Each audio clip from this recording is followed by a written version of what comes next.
नमस्कार मित्रांनो, MPC circle या आपल्या यूट्यूब चॅनलवर तुमचं पुन्हा एकदा स्वागत आहे. RTO मेन्स 2020 ही जी काय आपण लेक्चर सिरीज स्टार्ट केली आहे, त्यातील रेफ्रिजरेशन आणि एअर कंडिशनिंग या सब्जेक्टमधील हा चौथा टॉपिक. ऑलरेडी आपण 3 टॉपिक कव्हर केलेले आहेत, जे की आपल्या सिलेबसमध्ये ऑलरेडी होतेच. त्या तिन्ही टॉपिकच्या लिंक्स आपण डिस्क्रिप्शनमध्ये दिलेल्या आहेत, त्या तुम्ही पाहून घ्या. आणि आजचा हा जो आपला काही चौथा पार्ट आहे, खूपच इम्पॉर्टंट पार्ट. आपण रेफ्रिजरेशनचा पार्ट कव्हर केला आहे. आता एअर कंडिशनिंग आणि सायकोमेट्रीचा पार्ट आपण या लेक्चरमध्ये कव्हर करणार आहोत. मग नेमकं काय काय यामध्ये पाहायचं ते आपण एकदा स्टडी करू. बघा, आजच्या टॉपिकमध्ये आपण मॉइस्ट एअर प्रॉपर्टीज, खूप साऱ्या प्रॉपर्टीज आहेत, 7 ते 8 प्रॉपर्टीज. खूप कन्फ्युजिंग, डेफिनेशन अगदी सेम टू सेम दिसतात, पण आजच्या लेक्चरमध्ये तुमची ही भीतीसुद्धा कमी होईल. दुसरा अगदी इम्पॉर्टंटवाला टॉपिक म्हणजेच काय, सायकोमेट्रिक चार्ट. व्यवस्थित आपण स्टडी करूया या चार्टचा, जेणेकरून तुम्हाला परत याच्यामध्ये काही प्रॉब्लेम येणारच नाहीत. सायकोमेट्रिक प्रोसेसेस खूप इम्पॉर्टंट अशा प्रोसेसेस आहेत, आणि 8ही ज्या काही प्रोसेस आहेत ते आपण बारकाईने स्टडी करणार, जेणेकरून भविष्यात कोणताही एक्झाम असो किंवा RTOचे मेन्स असो, त्यामध्ये जर क्वेश्चन आले तर तुमचे क्वेश्चन इझिली तुम्हाला लागले पाहिजेत. नेक्स्ट जो आपला पार्ट आहे ACचा पार्ट, एअर कंडिशनिंग, ज्यामध्ये आपण ACचे टाईप्स पाहूया. कम्फर्ट कंडिशन जे असतात, बऱ्याच वेळा क्वेश्चन हे त्याच पार्टमधून येतात, तेही सुद्धा पाहून घेऊ. आणि आपला 5वा महत्त्वाचा पार्ट म्हणजे डक्ट डिझाईन. 1-2 क्वेश्चन याच्यावर हमखास राहतोच. ठीक आहे, ओके. आता या सब्जेक्टचा किंवा या टॉपिकचा स्टडी का करायचा, तर RTOची जी काही मेन्स आपली झाली मागच्या वर्षी, मागच्या म्हणजे लास्ट जी एक्झाम होती RTO मेन्सची, त्यामध्ये त्यांनी 4 क्वेश्चन विचारले होते, आणि ते 4ही क्वेश्चन म्हणजेच किती, 8 मार्क्स झाले.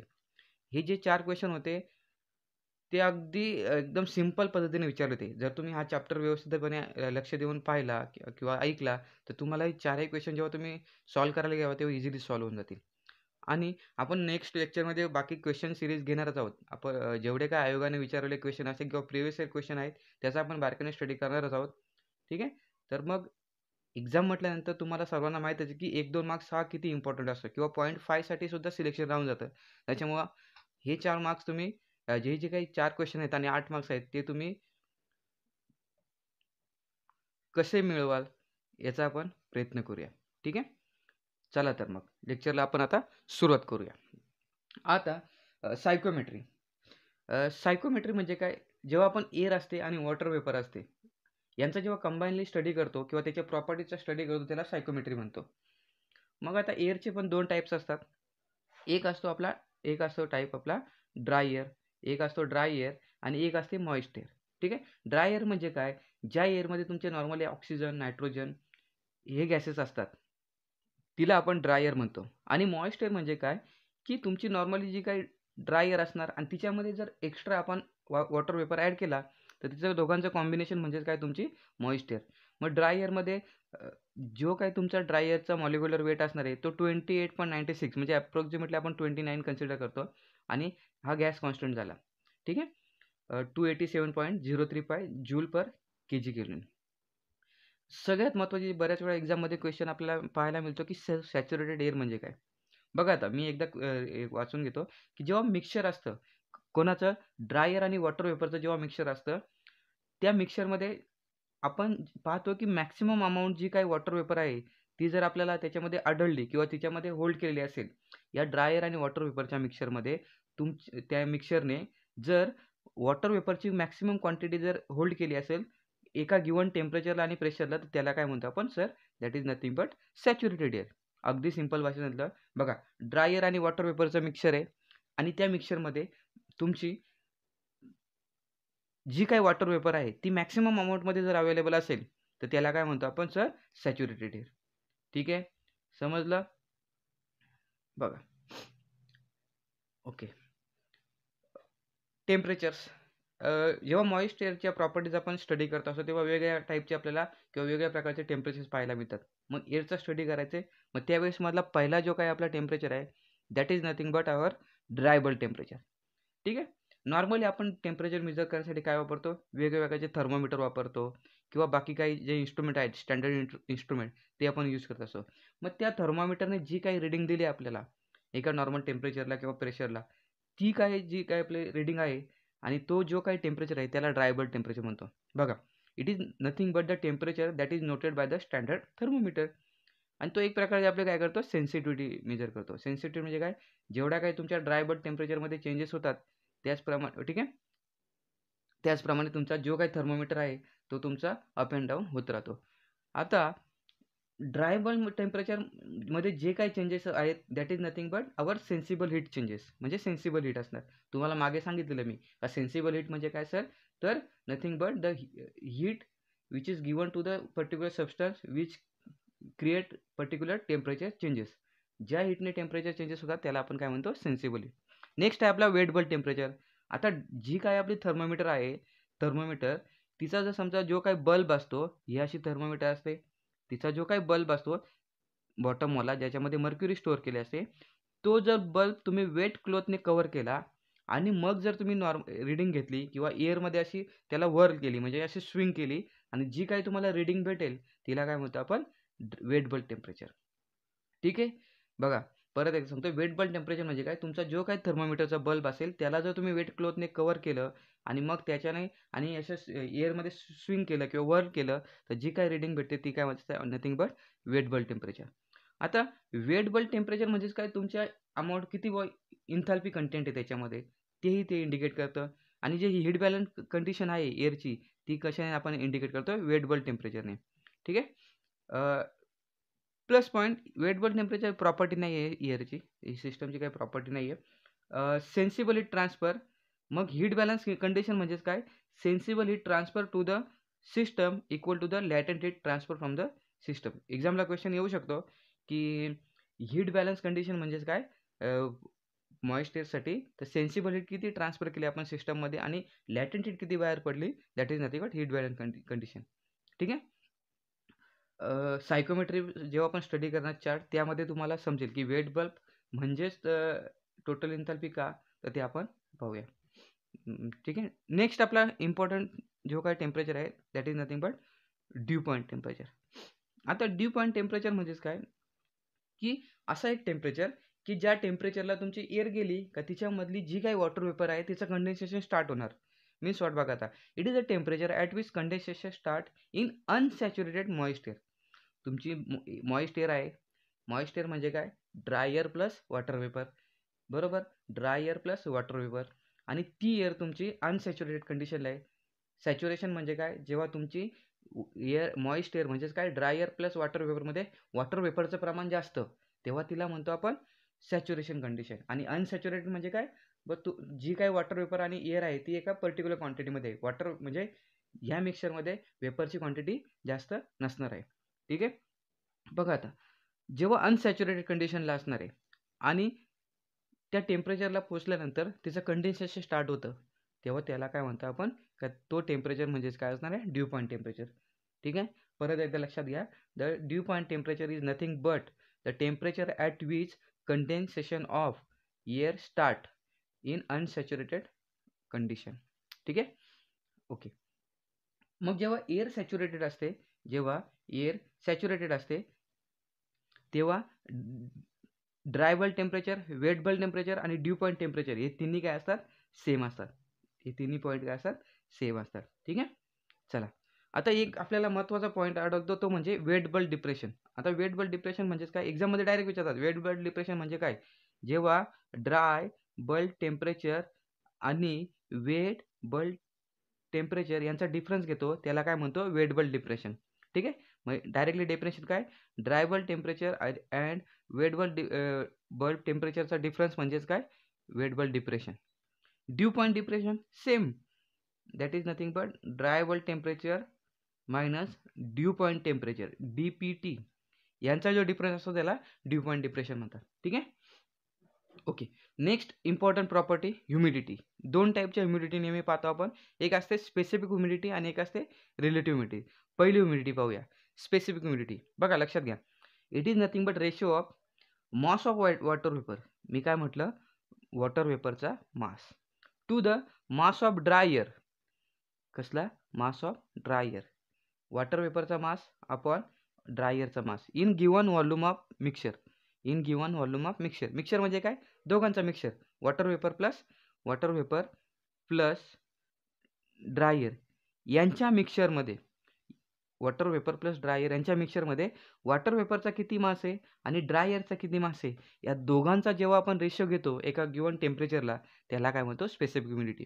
ह्युमिडिटी म्हणजेच काय, तर बघा स्पेसिफिक ह्युमिडिटी फॉर्म्युला बघा, फॉर्म्युल्यावरून क्लिअर होईल काय गोष्टी.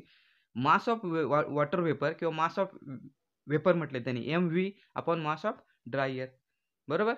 ठीक आहे, चला तर मग जेव्हा आपण प्रेशरमध्ये त्याला कन्वर्ट करतो तेव्हा काय होतं, PV is equal to MRT त्यांनी इथे यूज केलं, PV is equal to MRT, आणि त्यावरून आपल्याला काय भेटतं, mass is equal to PV upon RV, आणि इथे काय होतं PA अपॉन RA. आणि मग या जेव्हा व्हॅल्यूज आपण पुट करतो RA आणि RVच्या, मग तेव्हा आपल्याला फायनली फॉर्म्युला काय मिळाला, हा वाला 0.622 into PV upon PB minus PV.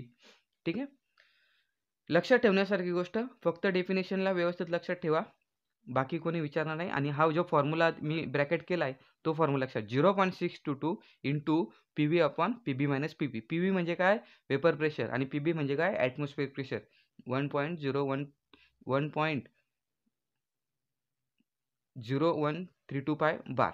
ठीक आहे, आता युनिट जर तुम्हाला विचारलं कसं याचं युनिट काय, तर ग्रॅम अपॉन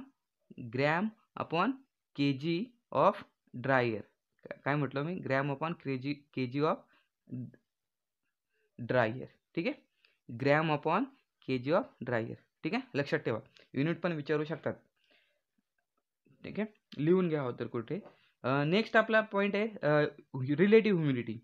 ठीक आहे, आता रिलेटिव्ह ह्युमिडिटी पाहिली की बघा, रिलेटिव्ह ह्युमिडिटी म्हणजेच काय, लक्षात घ्या डेफिनेशन, तो पण एक रेशो आहे कसला, mass of water vapour in a certain volume of air at a given temperature. ठीक आहे, एका गिवन टेम्परेचरला, एका गिवन व्हॉल्यूमला किंवा एका सर्टन व्हॉल्यूमला वेपरचा मास किती आहे, आणि same mass of water vapour at a given volume and given temperature when the air is saturated. बघा, वॉटर वेपरचा मास मेजर केला जेव्हा ती काय असणार आहे, एका प्रॉपर नॉर्मल टेम्परेचरला असणार आहे किंवा एका सर्टन व्हॉल्यूमला असणार आहे, भेटला मला इथे मास ऑफ वॉटर वेपर. आता सेम वॉटर वेपरचा मास मी काउंट केला जेव्हा ती सॅच्युरेटेड असणार आहे, म्हणजे ऑब्वियस आहे ती क्वांटिटी तुमची काय असणार आहे, जास्तच असणार आहे. सॅच्युरेटेड झाल्यानंतर वेपरची क्वांटिटी वाढते. सॅच्युरेशन म्हणजेच काय, की तिच्यामधली एका जो तुमची काय जे मिक्सचर आहे त्याच्यामधली वेपरची क्वांटिटी वाढली म्हणजे ती काय झाली, तुमची सॅच्युरेटेड झाली, म्हणजे ऑब्वियस आहे ती तुमची जास्तच असणार आहे. ठीक आहे, मग रिलेटिव्ह ह्युमिडिटीचा फॉर्म्युला असणार आहे, relative humidity is nothing but phi is equal to MV upon MS. मग MV म्हणजे काय, mass of water vapour at normal water vapour, आणि mass of water vapour when it is saturated. मग finally formula काय असणार आहे, MV upon MS otherwise PV upon PS. ठीक आहे, लक्षात राहिल्या गोष्टी. बघा परत एकदा शॉर्टमध्ये सांगतो तुम्हाला, जी काय तुमची स्पेसिफिक ह्युमिडिटी आहे ती म्हणजेच काय असणार आहे, mass of water vapour to the mass of dry air given volume at a given temperature. आणि इथे काय असणार आहे, दोन्ही वॉटर वेपरचाच रेशो असणार आहे, फक्त एकामध्ये नॉर्मल व्हॉल्यूमला आणि टेम्परेचरला असणार आहे, आणि इथे पण त्याच टेम्परेचरला त्याच व्हॉल्यूमला, पण जेव्हा ती सॅच्युरेटेड असणार आहे. ठीक आहे, परत तुम्हाला याच्यामध्ये डाऊट यायला नको. चला, डिग्री ऑफ सॅच्युरेशन सिम्पल आहे. डिग्री ऑफ सॅच्युरेशन म्हणजे काय, तुमची ॲक्च्युअली जी स्पेसिफिक ह्युमिडिटी, ही बघा स्पेसिफिक ह्युमिडिटी दिसली, आणि जी काय तुमची स्पेसिफिक ह्युमिडिटी जेव्हा एअर सॅच्युरेटेड असते at a same temperature is called as a degree of saturation. म्हणजेच काय, तो एक रेशो असणार आहे कसला, स्पेसिफिक ह्युमिडिटीचा, एक ॲक्च्युअल स्पेसिफिक ह्युमिडिटी आणि सेम स्पेसिफिक ह्युमिडिटी जेव्हा ती एअर काय असणार आहे, सॅच्युरेटेड असणार आहे. ठीक आहे, मग बघा फॉर्म्युला बघा, mu is equal to omega upon omega S. आता ओमेगा म्हणजे काय, तुमची याला स्पेसिफिक ह्युमिडिटीला कशाने इंडिकेट करतात, ओमेगाने, रिलेटिव्ह ह्युमिडिटीला फायने. ठीक आहे, बघा मग omega upon omega S, omega म्हणजे काय, स्पेसिफिक ह्युमिडिटी, ओमेगा एस म्हणजे काय sir, specific humidity at of a saturated air.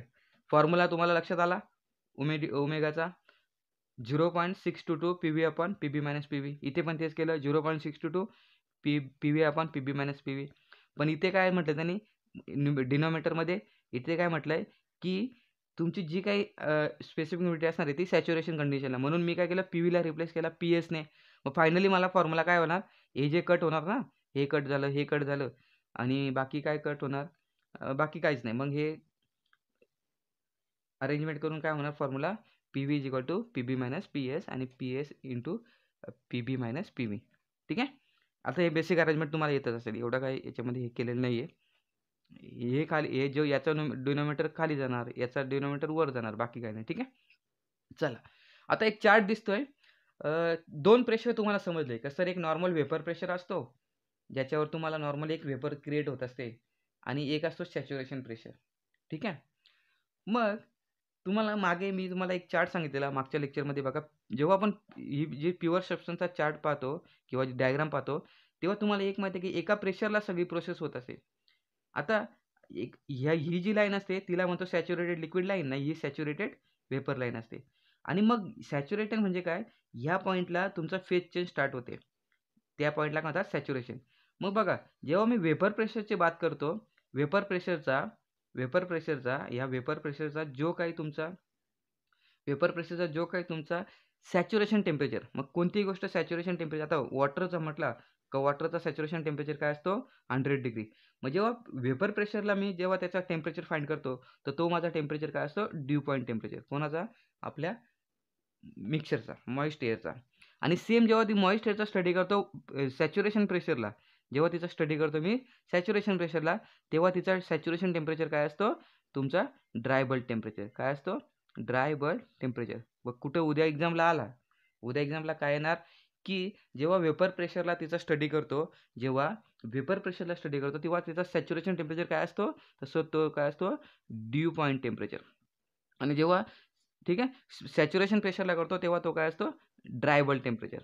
ठीक आहे. एक्झामला बऱ्याच वेळेला IASला डायरेक्टली क्वेश्चन आलेत की vapour pressure is equal to DPT, okay, आणि saturation pressure is equal to DBT. चला, लास्ट आपली प्रॉपर्टी आहे enthalpy of moist air. Enthalpy म्हणजेच काय बघा, enthalpy of the moist air is sum of the enthalpy of dry air आणि enthalpy of moist air. ठीक आहे. आता याचं आपल्याला हे करायचं आहे, ड्राय एअरची इंथाल्पी आणि इंथाल्पी ऑफ मॉइस्ट एअर. मग बघा, आता डायरेक्ट फॉर्म्युल्यामध्ये येऊया आपण, का इंथाल्पी ऑफ ड्राय एअर आणि इंथाल्पी ऑफ मॉइस्ट एअर. आता ड्राय एअरचे नॉर्मली इंथाल्पी HN इंडिकेट केली, म्हणजे जेव्हा मॉइस्ट असते तेव्हा त्याच्यामध्ये काहीतरी ह्युमिडिटी असते. म्हटल्यानंतर आपण काय केलं, मल्टिप्लाय केलं, त्याला ओमेगा मल्टिप्लाय केला. मग ड्राय एअरच्या इंथाल्पीचा फॉर्म्युला, आता enthalpy is nothing but heat transfer, जेव्हा कॉन्स्टंट प्रेशरला स्टडी करतो तेव्हा.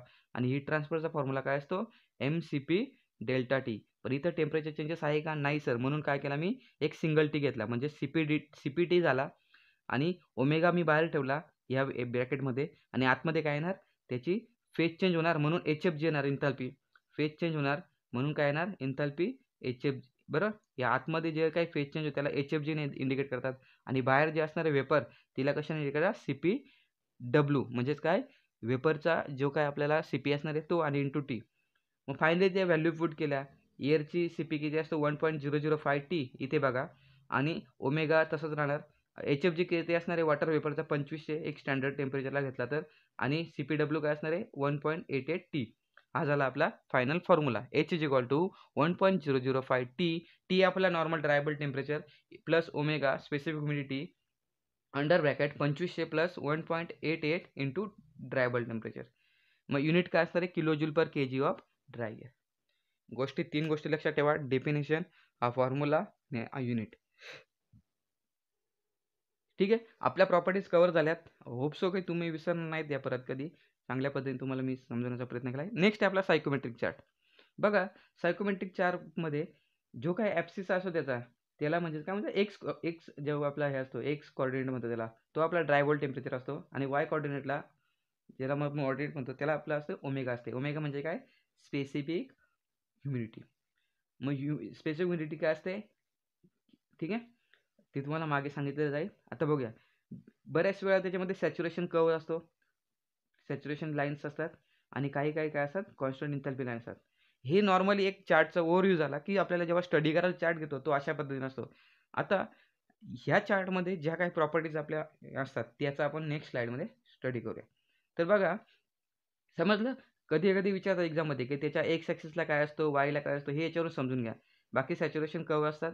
हा जो काही नॉर्मल आपला कर्वचा शेप असा असतो, आणि हा जो फायनल कर्व असतो त्याला सॅच्युरेशन कर्व म्हणतात, ज्याला रिलेटिव्ह ह्युमिडिटी किती असते 100% असते. ठीक आहे. रिलेटिव्ह ह्युमिडिटी ही कशामध्ये पर्सेंटेजमध्ये काउंट करतात आणि बाकी ह्या ज्या लाईन्स असतात त्या कॉन्स्टंट एन्थॅल्पी लाईन असतात. ठीक आहे. चला आता सायकोमेट्रिक चार्टवर ज्या काही कॉन्स्टंट लाईन असतात त्याचा एकदा स्टडी करूया.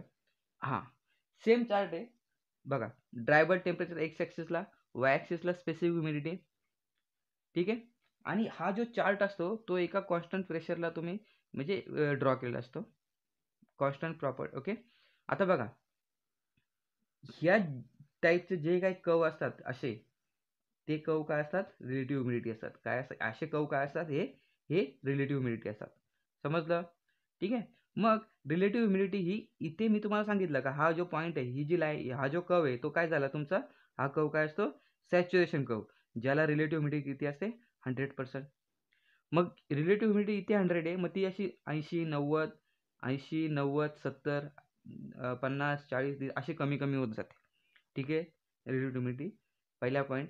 नेक्स्ट आहे वेट बल्ब टेम्परेचर. ह्या ज्या काय लाईन अशा दिसतात त्या तुमच्या काय आहेत, तुमच्या वेट बल्ब टेम्परेचरच्या लाईन्स. आणि वेट बल्ब टेम्परेचरच्या लाईन्स आणि तुमच्या ज्या काही एन्थाल्पीच्या लाईन्स आहेत त्या काय असतात, एकच असतात. आणि वेट बल्ब तुम्ही काय करता, इथे इंडिकेट करता वेट बल्ब, पण त्याचा कर्व जो आहे, त्याची जी लाईन आहे ती कशी आहे, इन्क्लिनेशनमध्ये आहे. मग इथे जे तुमचा काही वेट बल्ब मिळणार, ही जी इन्क्लिनेशनवाली लाईन इथे असणार, इथे तुमचा काय मिळणार वेट बल्ब. आणि हीच लाईन जर आपण पुढे एक्सटेंड केली तर आपल्याला इथे काय मिळतं, एन्थाल्पी मिळते. काय असते, एन्थाल्पीच्या लाईन्स असतात. इथे काय मिळते आपल्याला, एन्थाल्पी. ठीक आहे. मग वेट बल्ब संपलं. आणि कसं due point temperature horizontal lines, पण त्या सॅच्युरेशन कर्वला जिथे काही टच करतात तिथे आपल्याला काय मिळतो due point temperature. Lines horizontal असतात आणि त्या इथे जेव्हा टच करतात तिथे काय मिळतो मला, ड्यू पॉईंट टेम्परेचर. ठीक आहे. बघा आता अजून काय बाकी राहिलं आपलं, volume, specific volume. Incline line पण थोड्याशा व्हर्टिकली आणि थोड्या स्पेसमध्ये असतात तसे, त्यांच्या दोन लाईनमध्ये काय असते, स्पेस असते, त्याला काय म्हणतात स्पेसिफिक व्हॉल्यूमच्या लाईन्स. ठीक आहे. बाकी तुम्हाला स्पेसिफिक ह्युमिडिटी मिळणार आणि ह्या पॉईंटला काय असते, ड्राय बल्ब टेम्परेचर. ठीक आहे. एवढंच असतं. जरी एक्झाम्पल असं त्यांनी दाखवलं की ह्या एखादी लाईन वगैरे डायग्राम वगैरे ड्रॉ करून आणि एखादी प्रॉपर्टी फाइंड करायला सांगितलं, तुम्हाला इझिली फाइंड करता आली पाहिजे. त्यांनी म्हटलं की 25 डिग्रीला आणि 75 समजा रिलेटिव्ह ह्युमिडिटी आहे तर फाइंड करा. तर समजा ही रिलेटिव्ह ह्युमिडिटी 75ची लाईन आहे, तर मग काय करणार तुम्ही, ड्राय बल्ब टेम्परेचर इथे 25 मार्क करणार आणि त्याला जर व्हर्टिकली ड्रॉ केलं तर तो काय इथे तुम्हाला ती प्रॉपर्टी मिळणार. सेम आहे. बाकी आपण स्टडी करूया त्याचा पुढे चार्टमध्ये, एक्झाम क्वेश्चन वगैरे आले तर. हा बेसिक आहे, याच्या बाहेर काही क्वेश्चन जात नाही. बरेचसे क्वेश्चन डायरेक्टली चार्टवर येतात. आणि ओके, चला आता ह्या चार्टवर बेसिस काही प्रोसेस आहेत, म्हणजेच काय आपल्या 7 ते 8 प्रोसेस असतात. कसल्या, आपल्या सायकोमेट्रिक प्रोसेस म्हणतो त्याला. मग त्या प्रोसेसचा आपण स्टडी करूया. बघा आता पहिली जी प्रोसेस असते तिला काय म्हणतात, सेन्सिबल हिटिंग. आता सेन्सिबल हिटिंगमध्ये काय असतं बघा, सेन्सिबल हिटिंग म्हणजे काय, तर एअर जी असणार आहे आपलं, तिचं फक्त टेम्परेचर इन्क्रीज करायचं. तिचं काय करायचं, टेम्परेचर इन्क्रीज करतो. बघा आता हा ड्राय बल्ब टेम्परेचर, समजलं सर, इथे ड्राय बल्ब टेम्परेचर असतो. मग हा ड्राय बल्ब टेम्परेचर असणार आहे, तो फक्त टेम्परेचर इन्क्रीज करायचा. मग इथे समजा 15 असेल तर इथे 25 होईल. त्या टेम्परेचर इन्क्रीज करायचा, पण त्याची जी काही स्पेसिफिक ह्युमिडिटी आहे ती काय करायची, कॉन्स्टंट ठेवायची. ती काय करतो आपण, कॉन्स्टंट ठेवतो. बरोबर. मग स्पेसिफिक ह्युमिडिटी कॉन्स्टंट ठेवून जेव्हा एअरचं टेम्परेचर वाढतो त्याला काय म्हणतो आपण, सेन्सिबल हिटिंग प्रोसेस म्हणतो. ठीक आहे. इथे त्याने लिहिलं आहे, ते वाचून घ्या तुम्ही एकदा. याच्यामध्ये अजून एक फॅक्टर असतो, तो म्हणजे बायपास फॅक्टर. ओके. आता बायपास फॅक्टरचा मी डायरेक्टली तुम्हाला फॉर्म्युला देतो. बघा आता ही कॉईल आहे, इथे एक एअर असणार आहे, तिचं टेम्परेचर T1 असणार आहे आणि इथे तिचं बाहेर पडल्यानंतर टेम्परेचर T2 होतं. म्हणजे जर हे 15 असेल तर हे काय होणार, 30 होणार. मग ते कशामुळं, जर तुम्हाला इथे काहीतरी T3 लेवलला तुमची काय असेल, जेव्हा एखादी काय असेल हिटिंग कॉईल असेल, मग बरोबर ना, एअर अशी पास होणार, इथे हीट होणार आणि इकडे जाऊन होणार. मग एअरचं समजा टेम्परेचर 15 असेल तर इथे किती असणार टेम्परेचर, 30 असलं. इथे किती असलं पाहिजे, 30 असलं पाहिजे. आणि इथे जर 30 असेल तर हे आपल्याला किती, 30 नाही मिळणार. इथे थोडंसं आपलं टेम्परेचर कमी होऊन जास्तीत जास्त किती वाढेल, समजा हे 20 ने वाढलं. ठीक आहे. मग बायपास फॅक्टर काय इंडिकेट करतं की ॲक्च्युली किती हीट तुमची हिटिंग कॉईलवरून पास झाली. ठीक आहे. मग एक जो फॉर्म्युला आपण जेव्हा स्टडी करतो तेव्हा लक्षात की हा जो टेम्परेचर आहे जेव्हा एअर ह्या कॉईलवरून पास होते तेव्हा ती किती पास होते, T3 - T2. हा तुमचा काय असणार आहे ॲक्च्युअलवाला पासिंग. पण तुमची मॅक्सिमम किती हीट रिकवर करू शकते, जेवढी जी 15 आहे. ठीक आहे. 15-30 पर्यंत होऊ शकत होता, पण 15 झाला किती 20 पर्यंतच गेला. ठीक आहे. बाकी आपण तर आपल्याला लॉ माहीतच आहे की कोणती हीट पूर्णपणे ट्रान्सफर नाही होत. मग जी काय ॲक्च्युअल आहे T3 - T2 आपण T3 - T1. एक्झामला क्वेश्चन विचारायचे चान्सेस खूप कमी आहेत. पण बेसिकली असं होतं की सेन्सिबल हिटिंगमध्ये काय होतं ते महत्त्वाचं. जेव्हा O2Bमध्ये आपली हीट वाढते तेव्हा काय होतं बघा, ह्या पॉईंटला एन्थॅल्पी जी असणार आहे ती ह्या पॉईंटला काय होणार आहे, वाढणार आहे. बरोबर. रिलेटिव्ह ह्युमिडिटी जी ह्या पॉईंटला असणार आहे ती जर बी पॉईंटला काय होणार सर, कमी होणार. वेट बल्ब टेम्परेचर सर, इथे वेट बल्ब टेम्परेचर मिळतं आपल्याला इन्क्लिनेशन लाईनवर, तो काय होणार आहे तुमचा वाढणार आहे. ठीक आहे. मग हे बेसिक क्वेश्चन आहेत. ह्युमिडिटी सर, ह्युमिडिटी तुमची कॉन्स्टंट राहणार. कोणती specific humidity sir, dry bulb temperature obviously sir increase होणार आहे. ह्या टाईपचे क्वेश्चन विचारणार तुम्हाला इंग्लिश. ठीक आहे. बाकी बायपास फॅक्टरचा फॉर्म्युला लक्षात ठेवा, एक्झाममध्ये आला तर मग तुम्हाला तो लावता आला पाहिजे. ठीक आहे. सेन्सिबल कूलिंग सेम प्रोसेस आहे. तुमचं जे काही मॉइश्चर कंटेंट आहे ते सेम ठेवायचं, म्हणजे स्पेसिफिक ह्युमिडिटी काय करायची कॉन्स्टंट ठेवायची, आणि जी काही एअर आहे तिचं काय करायचं तुम्हाला टेम्परेचर कमी करायचं आहे. बरोबर. मग टेम्परेचर काय करायचं तुम्हाला कमी करायचं आहे. मग टेम्परेचर जेव्हा कमी करतो म्हणजे स्टार्टिंग पॉईंट तिचा O होता, O तिचा स्टार्टिंग पॉईंट आणि फायनल A. मग इंथॅल्पी काय झाली सर, इंथॅल्पी काय झाली कमी झाली. सर ड्राय बल्ब टेम्परेचर कमी झाला. Due point temperature sir, due point temperature इथे असणार आहे. ड्यू पॉईंट टेम्परेचर आपल्याला काय असतो कॉन्स्टंट राहतो. ड्राय बल्ब टेम्परेचर सर कमी झाला, आणि जी काही स्पेसिफिक ह्युमिडिटी आहे ती काय राहते कॉन्स्टंट राहते. Relative humidity sir, relative humidity वाढली, कारण ह्या पॉईंटला जर 50 असेल आणि इकडे जर ह्या पॉईंटला 100 असेल आणि जर इकडनं आपण इथे पोहोचतोय तर म्हणजेच काय झालं आपली इन्क्रीज झाली, म्हणजे ही जेमतेम 70 असेल. ठीक आहे. मग ह्या गोष्टी लक्षात ठेवा की इंथॅल्पी इन्क्रीज होते का डिक्रीज होते, ड्राय बल्ब टेम्परेचर इन्क्रीज होतं का डिक्रीज होतं, मी आधी सांगितलं आहे त्या पद्धतीने. नेक्स्ट प्रोसेस असते कूलिंग आणि डिह्युमिडिफिकेशन. आता कूलिंग आणि डिह्युमिडिफिकेशन प्रोसेसमध्ये काय होतं बघा, तिचं टेम्परेचर कमी करायचं आणि डिह्युमिडिफिकेशन म्हणजे काय, तिचा मॉइश्चर जो काय असतो, मॉइश्चर म्हणजेच काय बघा आता, ह्युमिडिफाय म्हणजे काय, जेव्हा तिच्यामध्ये स्पेसिफिक ह्युमिडिटी वाढते, आणि डिह्युमिडिफाय म्हणजे काय, तिची स्पेसिफिक ह्युमिडिटी कमी होते. म्हणजेच काय, एखादी ह्युमिडिटी म्हणजे काय, एअरमध्ये असणारा मॉइश्चर. बरोबर. आता जेव्हा आपल्याला समर कंडिशन असते म्हणजे उन्हाळा असतो, त्या उन्हाळ्यामध्ये काय महत्त्वाचं असतं की आपल्याला थंड हवा मिळाली पाहिजे, आणि जो काही घाम वगैरे येतो आपल्याला तो कमी झाला पाहिजे. म्हणजेच काय केलं पाहिजे की एअर जी आहे आपली, जी काही एअर असणार आहे ती काय झाली पाहिजे आपली डिह्युमिडिफाय झाली पाहिजे. ह्युमिडिटी म्हणजे तिच्यामध्ये असणारा मॉइश्चर जो असणार आहे तो आपण कमी करायचा आहे. म्हणजेच काय, कूलिंग करायचे आणि डिह्युमिडिफाय करायचे. म्हणून आपण म्हणतो हे समर कंडिशनमध्ये आपण ही सिच्युएशन मोस्टली वापरतो. कोणती वाली, जिच्यामध्ये तुमचा मॉइश्चरला कमी करायचा. बघा, मॉइश्चर जिथे ह्या O पॉईंटला होता तो काय होणार, या C पॉईंटला काय होणार, कमी होणार, खाली होणार ना. आणि कूलिंग करायचं, आणि जो टेम्परेचर आहे तो पण काय करायचा, कमी करायचा. मग हे सगळं ठीक आहे, पण जे काही आपण टेम्परेचर कमी करतो, जे काही कूलिंग करतो, ते आपल्याला ड्यू पॉईंट टेम्परेचरच्या खाली नको आहे. कारण जर ड्यू पॉईंट टेम्परेचरच्या खाली कधी पण गेलो तर काय होतं, आपलं जे कंडेन्सेशन स्टार्ट होतं आणि काय होतं, वेपरचं वॉटरमध्ये कन्व्हर्जन व्हायला स्टार्ट होतं. म्हणून जे काही टेम्परेचर असणार ते ड्यू पॉईंट टेम्परेचरच्या पेक्षा कमी नको आहे. मग बघा, कूलिंग आणि डिह्युमिडिफिकेशन ही प्रोसेस आहे.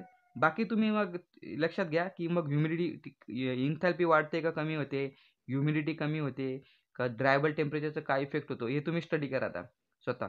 बघा, O पॉईंटला जर ड्राय बल्ब टेम्परेचर इथे असेल आणि ह्या पॉईंटला जर आलो आपण तर dry bulb temperature obviously sir कमीच होणार आहे.